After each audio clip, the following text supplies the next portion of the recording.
Okay, preparing to live stream the meeting. You should all get a message that the meeting is being live streamed.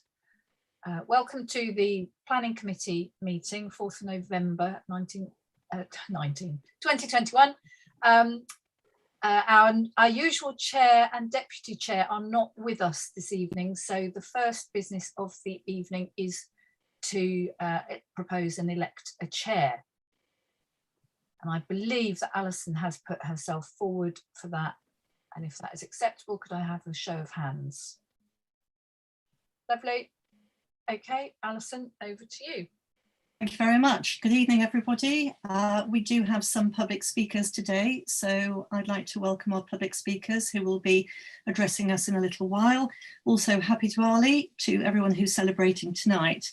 Right, to kick off with the agenda, do we have any apologies for absence? Yes, I do have apologies from Graham Corney, Deirdre Holloway, Jackson Ng, and Colette Brown. Thank you very much. Looking at the minutes of the last meeting, are there any comments or corrections, or can we accept those as correct? I think they're fine. All okay. Okay, thank you very much. We will agree those. Yep. And on to item number 3. Are there any declarations of interest? Paul. Yes, one of the applications is my next door neighbour, 31 Sandalswood End. So for that one, I will say nothing. I'll just back out of that conversation. Great, thank you, Paul. I also have to declare that I'm a unitary councillor and I sit on the South Area Planning Committee and Strategic Sites, so I can't express an opinion. I'm keeping an open mind on all applications and not being predetermined on any of them. Any other declarations? No. No? Great, moving on. Now we can move on to the public forum, and we have 3 guests, and I would like each of you to give a quick introduction, and then I believe that you have a presentation for us. Shall we start with Matt Human? Would you like to introduce yourself? Yes, thank you very much. My name is Matthew Human. I work with DevComs and we're working with Inland Homes on the Wilton Park application. Marvellous. And I believe we also have Stephanie Walker. Would you like to introduce yourself? Hi, yeah, Steph Walker, Planning Manager at Inland Homes. So we're just going to be giving a very short overview of our Reserve Matters application that's been submitted for the nursery in Parkland at Wilton Park. Thank you. And I think finally, I think finally we have Matt Jackson. Would you like to briefly introduce yourself? Yes, thank you very much. I'm Matt Jackson. I'm Group Design Manager for Inland Homes, and my main priority is Wilton Park. Brilliant. Thank you very much. Welcome. And who would like to go first? I'm going to attempt to. Let me see if I may need to do something. See if you can share the screen. I haven't blocked it, but I may need to press some buttons to allow you. Yeah, it says host disabled participant screen sharing.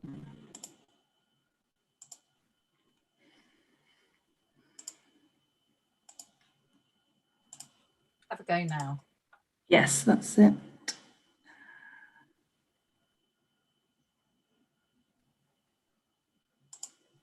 Problem is I've got so many windows open, it is not. Oh, found it, sorry.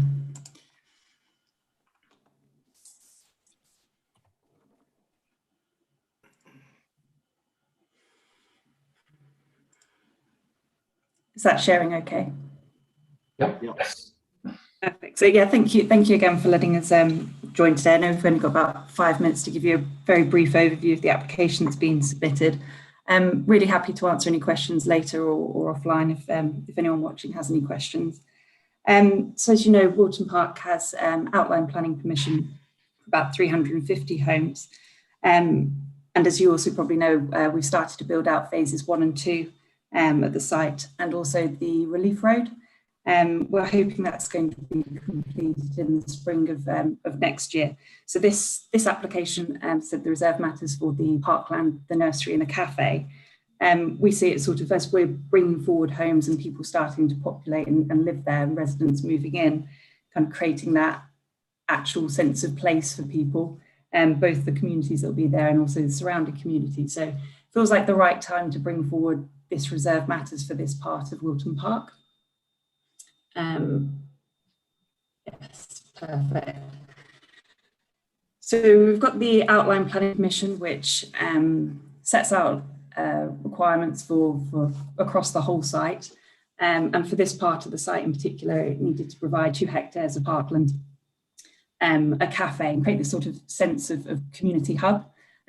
What we have done is you've got the First Place nursery that's at the south of the parkland at the moment, and we'll be relocating it to the north of the parkland, and worked very well with First Place nursery. So we're going to be staying there to make sure that what we're building is what they need, both in terms of building regulations and childcare facilities and their capacity needs as well. There's also 2 play areas, trim trail throughout, and increased biodiversity. So about 140 new trees within the parkland. So that's the kind of what was anticipated by the outline, and what's actually in the reserve matters reflects that. Matt might provide a bit more detail on the buildings themselves, because he's the one that designed them. So I'll let Actually, you take over. Steph, could you just go to the next slide, actually? And we come back to this one. Sorry. No, next one.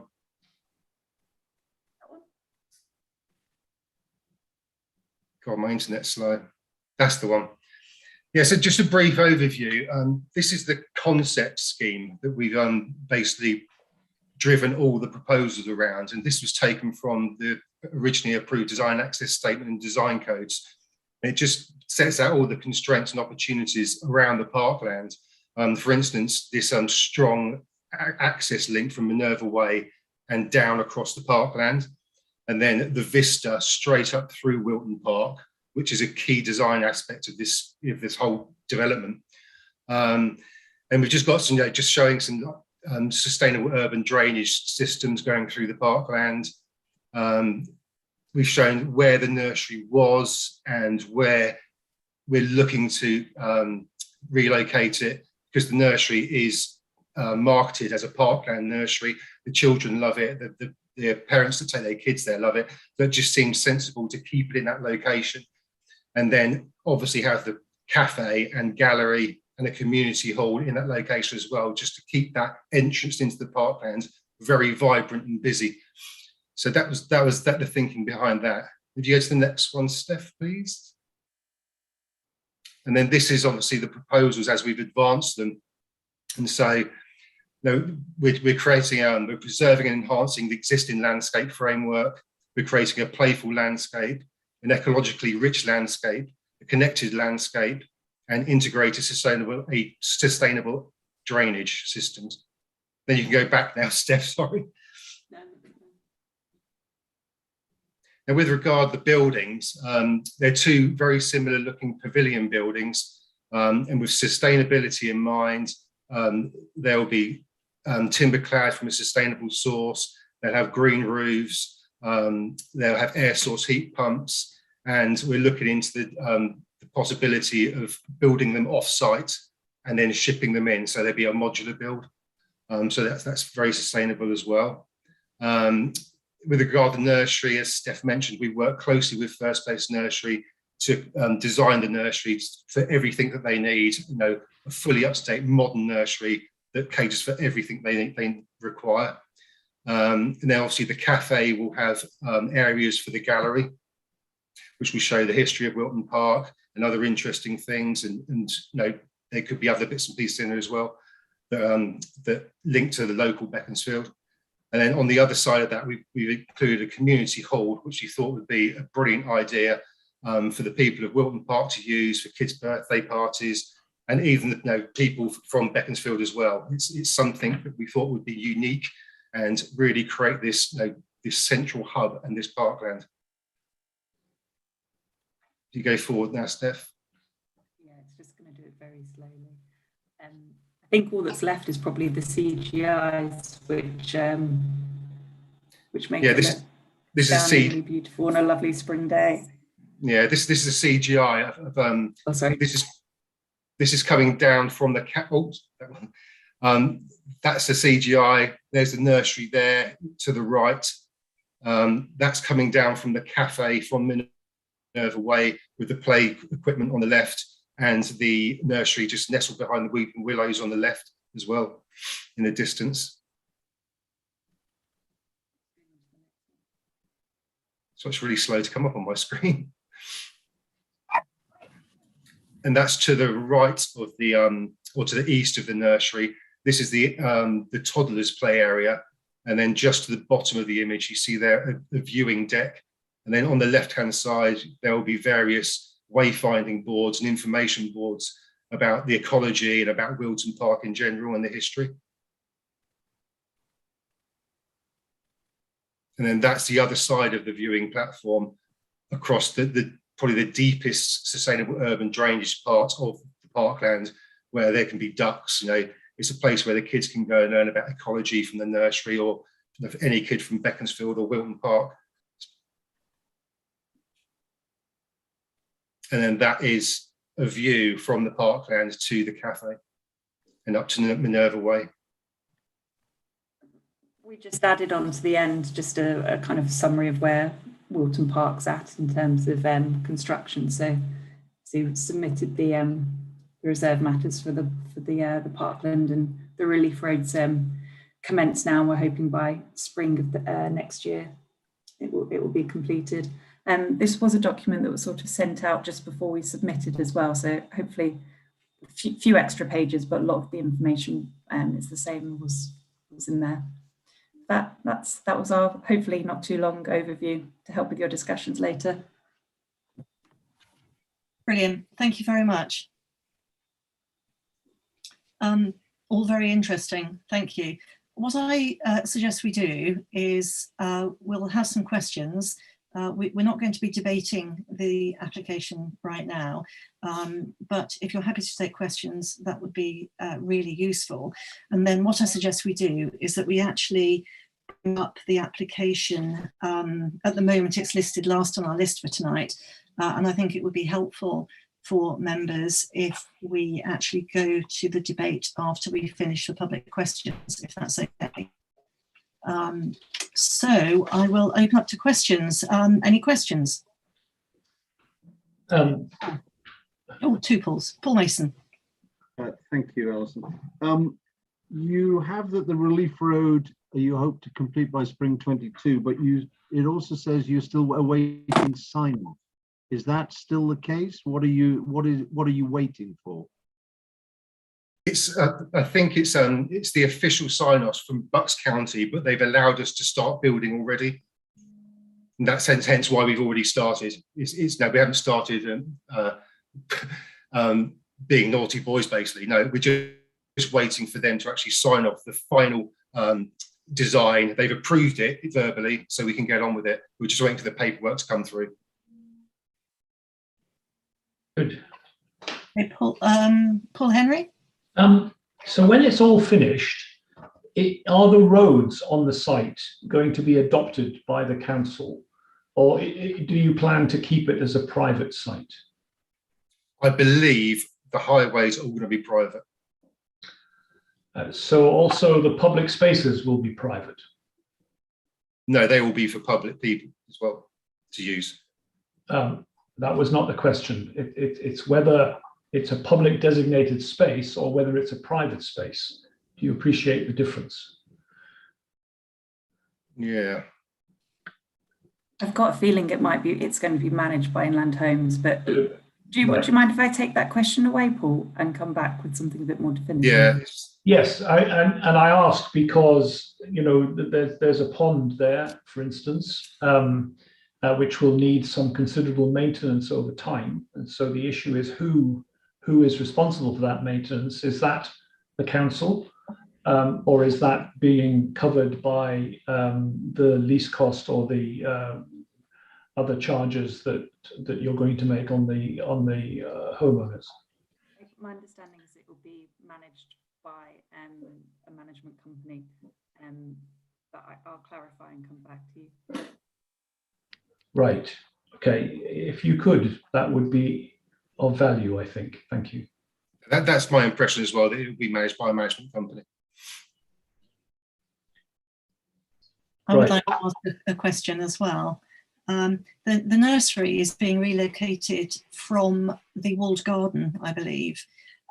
Does that mean that the space that the nursery was going to occupy will be exclusively retail and commercial, which I think is what it was designated as the nursery is now being moved? That's something we'll be looking into, what that space will then become.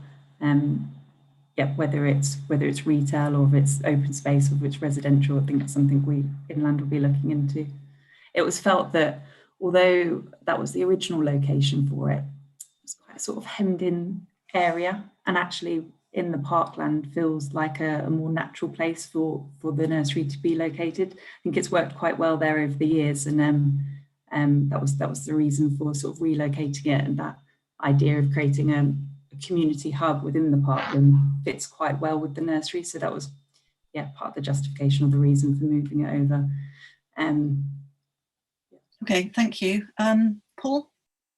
Yeah, I mean, I do note that that you've changed the size of the nursery. I think you've gone from the outline planning permission was 300 square meters, and I think your document now says 477 square meters. So it's a 60% increase, which presumably is why you had to move it out of the walled garden area, because it didn't fit. But with that in mind, and the fact that you've effectively doubled the size of what was originally the cafe gallery area, which was 130 square meters, and now you're 134 plus an extra 131 for the hall. You've effectively doubled the size of the cafe and gallery, and you've added 60% to the nursery. Now, looking at the parking spaces, I'm not sure that you've equally looked at that. So as an example, I believe certainly the 2017 inspection report for the nursery suggests that there are 41 places at the nursery. Here you're suggesting that would go up to 74. Which is an 80% increase, yet you're only increasing the car parking space from what's there today by 25%, going from 20 to 25. So can I just suggest that you are potentially under-equipped on the number of parking spaces that you might have? And I'll throw in another comment here. I think you're also suggesting only 4 electric vehicle charging points, which by the time you get this built and so on, we'll hardly be able to buy any petrol and diesel cars anymore. So that's something you might want to have a look at again for that. Any other questions? Sorry, it was a question. Was there a response on the parking size? Sorry, I did mean it to be a question. No, there was a few in there actually. No, it's fine. The nursery, we worked it up with First Place Nurseries, so in line with what their requirements, how they operate, and we based it on a site they have in Bushy as well. So it was the number of staff they have to the number of children they're anticipating, and making sure that we have enough car parking spaces for them and cycle parking spaces as well. And that's how we've designed it up with them very much in mind and their capacity. So that was the design, how it sort of led, I suppose. And the other question was about the sizes. Yeah, I suppose there's an increase from what was anticipated in the outline. The outline was a minimum requirement, which was in the section 106. So there's a sort of allowance, I suppose, or space for justification for hire, an increase in floor space.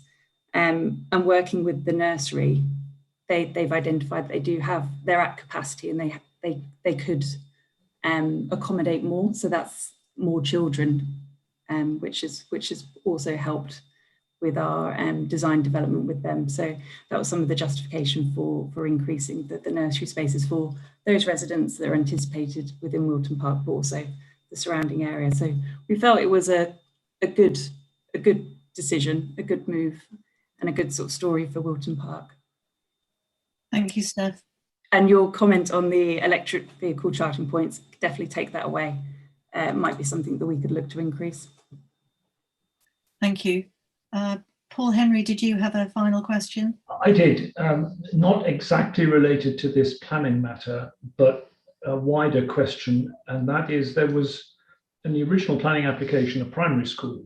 Can you just give me a little update on where we are on that primary school in terms of size and its location on the site?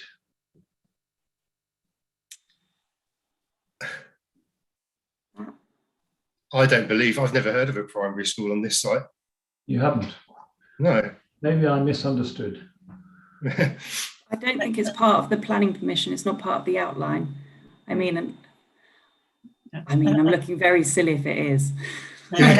Alexa, do you want to jump in? I believe that was something on another application that has been around. Is it the one to the north? No. There was definitely some discussion very early on in this process of a provision of a primary school for the site, but perhaps it's gone away now. And Obviously it has, yes, right, so that's fine. Okay, great, thanks very much. Another point is that schools and provision of schools can only be determined by the Department for Education, so it doesn't really come into this.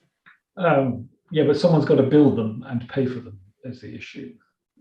Yeah, not part of this reserve matters application. I think we have now come to the end of our time allotted for public questions. So thank you very much to the three of you for presenting, which has been very, very helpful and very useful. Thank you very much. And we'll now move on to debating the application tonight. So thank you very much. Thanks for having us. I'll turn off my video. Okay. Yeah, thank you. Thank you. Right, so if we move the application up from the end to the beginning, I think that would probably be easier for everybody. The application number is PL 213739DE, and as we've seen the presentation tonight, it relates to the former Defence School of Languages at Wilton Park, Minerva Way, and it's an application for approval of reserved matters for the proposed nursery, community hall and cafe and the parkland development, including play equipment, air source heat pumps and landscaping, pursuant to the original outline planning application, which was reference 17-01763 OUT. So does anybody have anything that they'd like to debate or discuss on the application, having heard the presentations?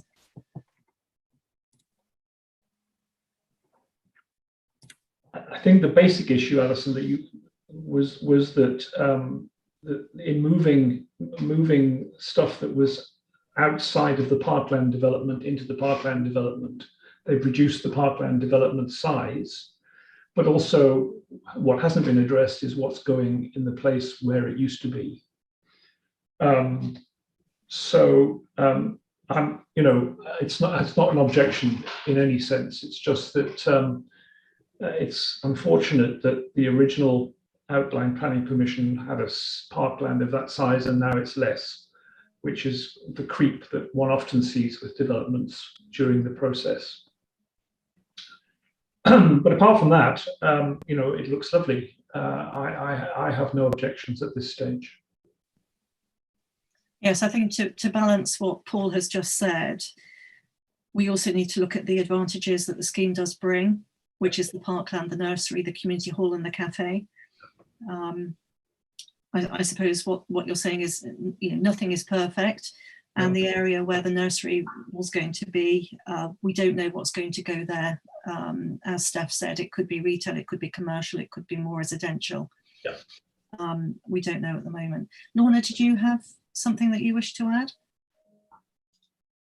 I was just going to say a couple of things. Well, I agree with the comments actually made by both Pauls regarding who manages this once after it's completed, and is that's something for us that will impact us. Agree with the electric parking numbers, very low indeed, considering that's the way that transportation is going towards electric. In terms of reserved matters, just as a general question, how many applications can you have for reserved matters? Does that matter to us? I don't think it does matter to us. I think there could be almost any number. It depends what still remains to be addressed on the detail side of things. And it was a very big application, so there have already been a lot of reserved matters applications, and there will be more because the scheme is being delivered in various phases. So as each phase comes forward, there will be more reserved matters to take into account. It looks good. It looks, the community hall, it's good. The green space looks good. Good. Paul, would you like to say something? Yeah, so I think having sort of made my comment about the car parks and hearing the response about that the car park size for the nursery was developed in consultation with the nursery, I think the point that I'd like to make, and I'm sure therefore that the planning department will look at this very carefully. I know they will, and they will determine for a nursery of that size and a community hall and so on, what number of spaces there needs to be. My only concern would be that if you look in their transportation survey, section 8.2, the vehicular trip generation numbers seem incredibly low. For instance, between 8 and 9 a.m., the nursery will only create 2 additional vehicular movement, and only 1 between 5 and 6. Now that may well be very dependent on the opening times of the nursery and so on, but it doesn't seem to stack up. And my concern would be, given the design, which I think is great for the site of mixing traffic of cars and vehicles with cyclists, I just fear that people dropping their kids off and picking them up will start to park wherever they can, and it will interfere with that. So I would just suggest that we make a comment to Unitary for them to look very carefully about the suitable requirement for parking to make sure we've got it right, or they've got it right. But other than that, I thought it was good. Good point. So at the moment, I think we're asking Alexa to note the number of spaces for parking and access arrangements for the nursery, for Unitary to look at that, and also the number of EV charging points. Is there anything else that we'd like to add in, Lorna? Do you want to mention anything about the relief road and if it can be brought forward sooner than spring next year? It's a comment. It is a comment. I mean, it's an ongoing discussion with Inland Homes. We can put it in. I think we can certainly encourage them. We can put it in.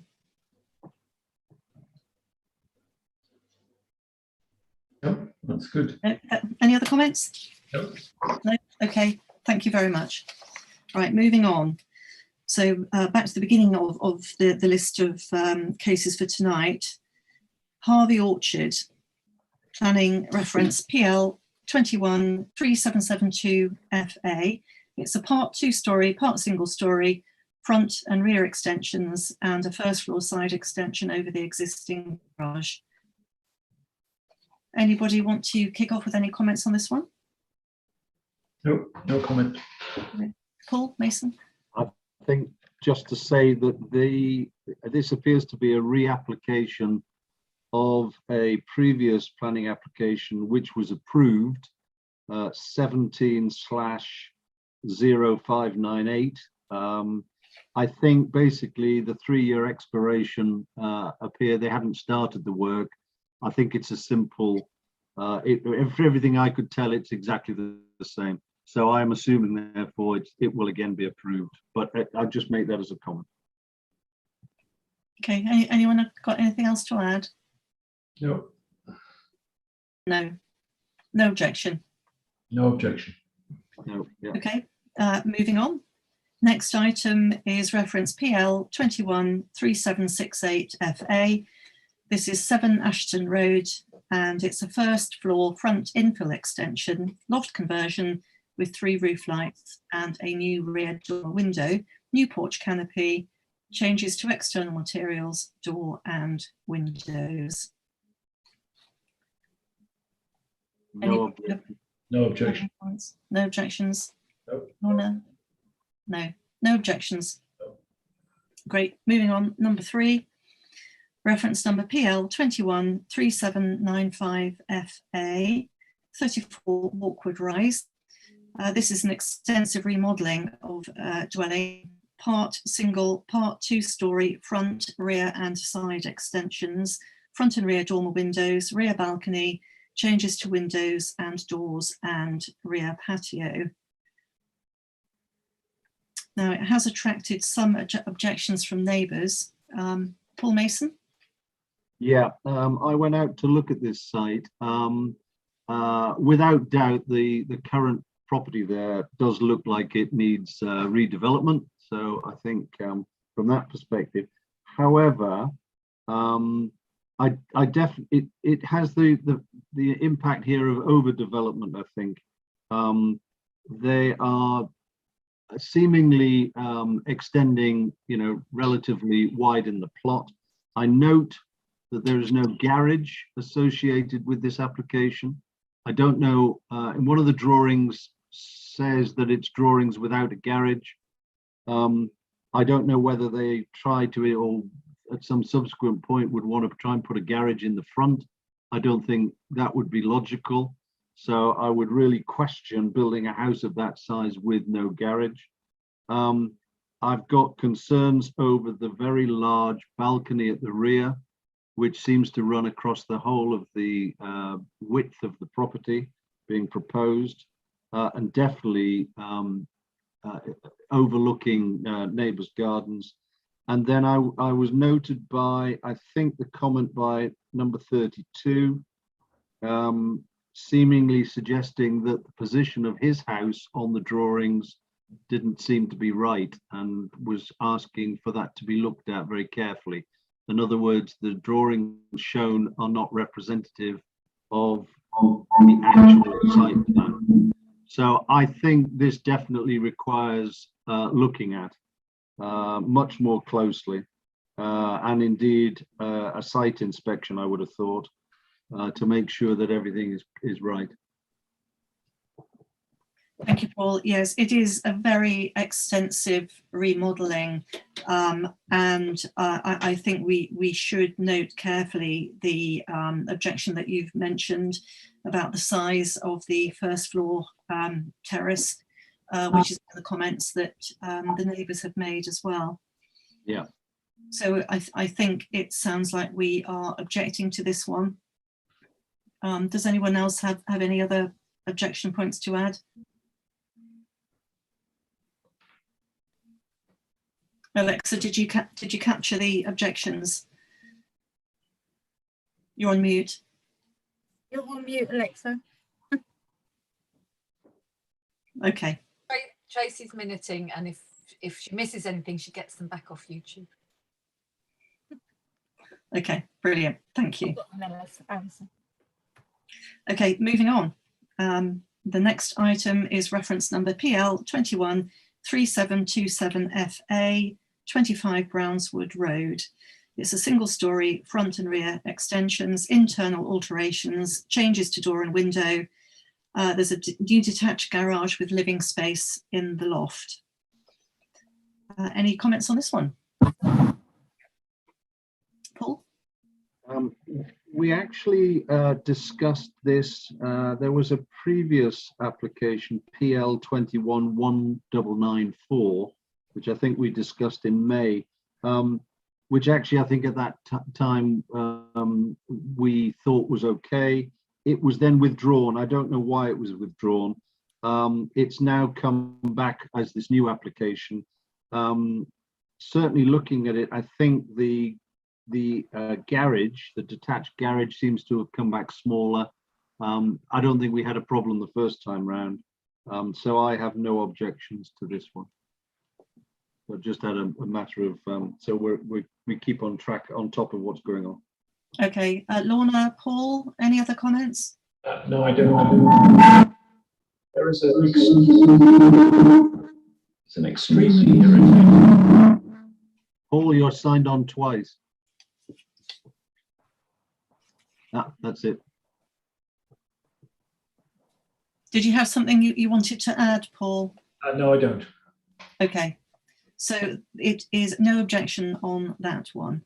Then moving on, next on the list, reference number PL 213808 FA, Lily Pond House, 4 Blyton Close, which is a 2-storey side extension. There is a neighbour comment which has been submitted on this one, and the neighbour's comment is that they're worried about overlooking, but they suggest that if a 2-metre high fence would be erected as a condition and opaque glass in the bathroom window, then they think that their overlooking concerns could be addressed. Does anyone else have anything else to add? No, I think that would be a sensible way forward here and keep everybody happy. Okay, we'll propose a conditional consent then. Great. Moving on to the next one. Now Paul has a conflict on this one. It's reference number PL 213956 FA, 31 Sandalswood End, and this one's a 1st floor rear extension, open porch extension to the front, and associated fenestration changes. Anyone have any comments, objections? I don't know. I couldn't get onto this earlier, so can I just quickly, so there's been no objections to this. I don't think there have been any objections. Are you on the screen, Tracy? Yeah, I'm just going to try and put it in now. Just gonna...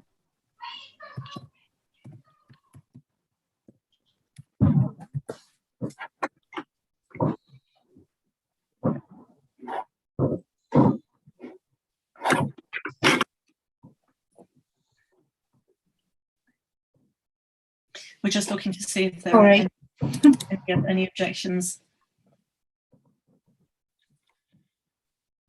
No objections. No objections. No objections have been lodged. So well, they haven't gone onto the system yet, if there are any. Okay. It looks like we don't have any objections. No objections. No objections. Okay, great. Moving on. Next item, PL 213897 FA, 52 Wattleton Road, which is a 1-storey rear extension. No objection. No objection. No objections. Okay.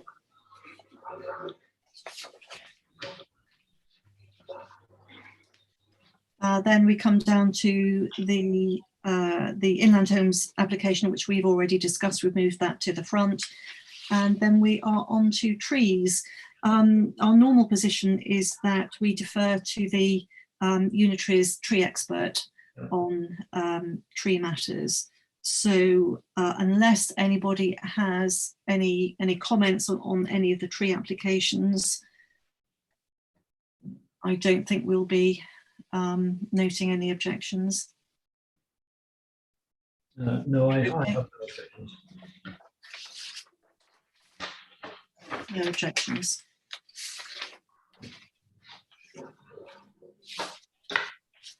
Okay, on to item number 6 on the agenda, which is planning updates. Does anybody have any planning updates that they wish to raise? Paul? Yeah, I just think it's quite useful to keep track of what's happened to some of the previous planning applications that we've discussed. I don't know that it seemed to be taking an awful long time to get to decisions at the minute. There's an awful lot that haven't been decided upon. But I thought it was worth remembering that in August we discussed 41 Aylesbury End, the internal redecoration of a site within the heritage area, and we asked the heritage officer to look into this. To say that the heritage officer asked for further details, and after those further details were given, there was no objection. So that one was approved. 45A Baring Road, this was the age restriction request to remove the age restriction. That was deemed okay. It was put in originally because of vehicular movements and car parking space, but they looked at that and they deemed that by switching it to any age group wouldn't impact that. So that was approved. And then the one we discussed in September, 24 Mayflower Way, that one was refused. That was knocking down one house, building 4 new ones, disproportionate with the street scene, forward of the building line, and that one was rejected. So those are the only 3 that have actually come back to us that we've got a decision on that we discussed. I have one more to add to that, actually. 18 Chesterton Green, which was a semi-detached home with an application to convert it into 3 flats. And the planning committee at Unitary resolved to reject that one. It was a refusal last week. Okay, That was a that's call in. obviously not made onto the website yet. Right, good. Okay, excellent. Anything else? Any other planning updates? No. Okay. So on to date of our next meeting, which will be Thursday, December the 2nd. Sorry, Anything? Sorry, Alexa.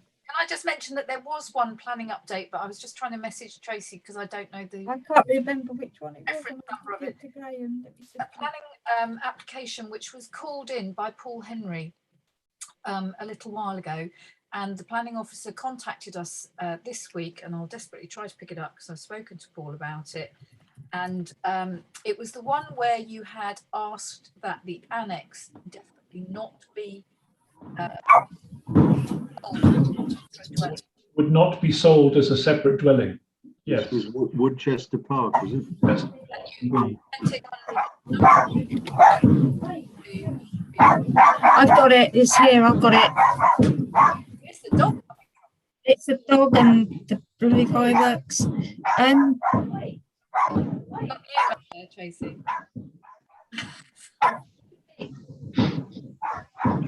They upheld your ideas. They have they've put a condition that the annex not be permitted, and they where there were Velux windows which went out as a balcony style, made comments about the visibility and the loss of privacy to an amenity to the neighbours, and so they have insisted that they are fixed Velux hinged at the bottom. Good. So they, for once, it's always a win. your comments, and they did apply them as conditions. So they've approved the rest of it, but those 2 conditions they applied to that application. Good, well done. Very good. It just goes to show that our comments are, taken on board, and that call-ins do work as well. So keep on doing what we're doing, everybody. And thank you very much for your input tonight. And thank you to Alexa and Tracy as well. And see you all on the 2nd of December. Okay.